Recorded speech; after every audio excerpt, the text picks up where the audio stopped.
મહીસાગર જિલ્લાના બાલાસિનોર તાલુકા town police અને એલસીબીની વિદેશી દારૂ ઝડપી પાડવામાં મોટી સફળતા મળી હોવાનું સામે આવ્યું છે, જેમાં બાલાસિનોર તાલુકા ટાઉન પોસ્ટની અંદર આવતા વડદલા તાંબામાંથી ટાઉન પોલીસ અને જિલ્લા એલસીબીની પોલીસે બાલાસિનોર હાઈવે પર આવેલા આશીર્વાદ હોટલ સામેથી મોટી માત્રામાં વિદેશી દારૂ ઝડપી પાડ્યો હતો. તો પોલીસે બાતમીના આધારે બાલાસિનોર ટાઉન પોલીસ અંશુમન નિનામા દ્વારા 39,49,600નો વિદેશી દારૂનો મુદ્દામાલ ઝડપી આગળની કાર્યવાહી હાથ ધરી હતી.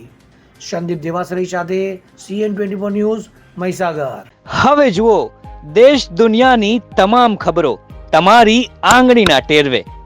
ઉઠાવો મોબાઈલ અને Google Play Store પરથી ડાઉનલોડ કરો અમારી CN24 ન્યૂઝ મોબાઈલ એપ.